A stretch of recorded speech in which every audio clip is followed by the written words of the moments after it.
So now Trump has a plan for Gaza. We'll find them a plot of land, maybe 2 or more. Build them some nice, beautiful places where they can be happy. Oh yes, after leveling their homes, after burying their children under rubble, after turning an entire city into unlivable wasteland, now suddenly Trump wants to do Gazans a favor.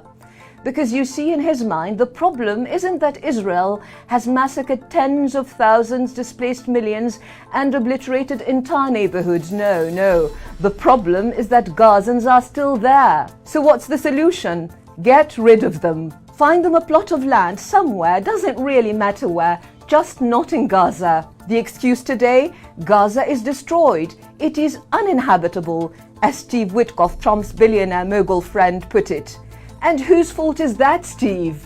Did Gaza just disappear on its own? Did its homes, its schools, its centuries-old mosques and churches just decide to collapse? Was it hit by an earthquake, a natural disaster? Or was it Israeli bombs, American bombs, 50,000 tons of them, leveling entire neighborhoods, burying entire families alive? And of course, who's paying for this grand humanitarian project? The Arabs. Because as Trump so eloquently put it, there's a lot of money in that area. That's all the Middle East is to him. Money, land, oil, gas. Not nations, not people, not histories, not identities, just resources to be seized, deals to be made, profits to be counted.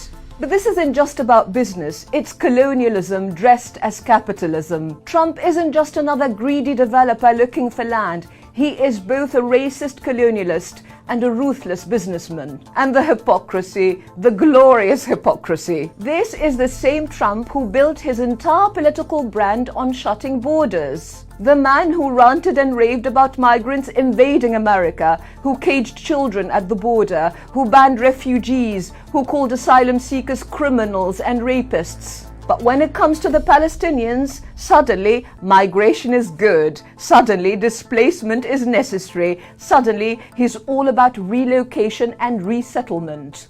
Trump, the man who fought tooth and nail to keep refugees out of America, now wants to force Palestinians out of their homeland. It's not just hypocrisy, it's grotesque. And it's not just Trump, it's the entire system that enables him. Because let's be clear, the forced transfer of Palestinians isn't some fringe idea. It's not just the delusion of Israel's far-right extremists. Smotrich and Ben-Gvir's vision of mass expulsion is now US policy. Palestinians must leave, Gaza must be emptied, and to make it palatable, it's all being rebranded as voluntary migration.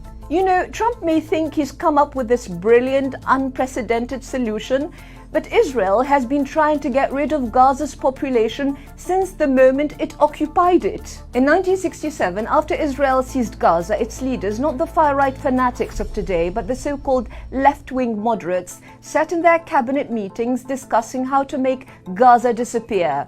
Prime Minister Levi Eshkol spoke openly of emptying out Gaza first. Not ruling it, not even controlling it, removing it. Defense Minister Moshe Dayan suggested that only a quarter of Gaza's population should remain, while the rest must be removed from there under any arrangement that's made. Eshkol wanted to make life so unbearable that Palestinians would simply leave on their own.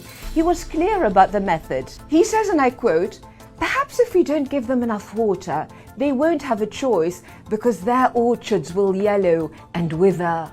Another minister, Yosef Sapir, put it more bluntly, "We should take them to the East Bank, that's Jordan, by the scruff of their necks and throw them there.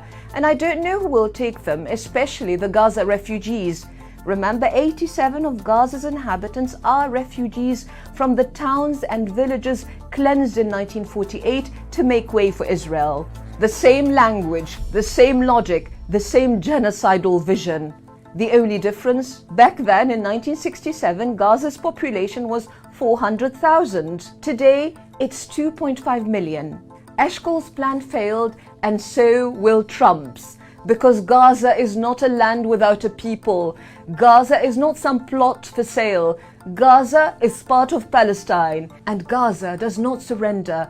Gaza has always resisted. Dayan, the man who wanted to thin Gaza's population, thought he had finally crushed its resistance in the 1970s. He thought that if he could assassinate Ziad al-Husseini, the Palestinian commander leading the resistance in Gaza and northern Sinai after their occupation, the fight would end. He was so convinced of it that in frustration he admitted, "I rule Gaza by day, but al-Husseini rules it by night." So Israel went after him. They arrested his mother, Su'ad al-Husseini, tortured her, gouged out one of her eyes.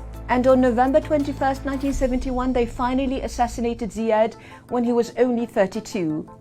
And they thought that was it, that Gaza would break, that its people would submit, that its resistance had been buried with him. It wasn't. It only grew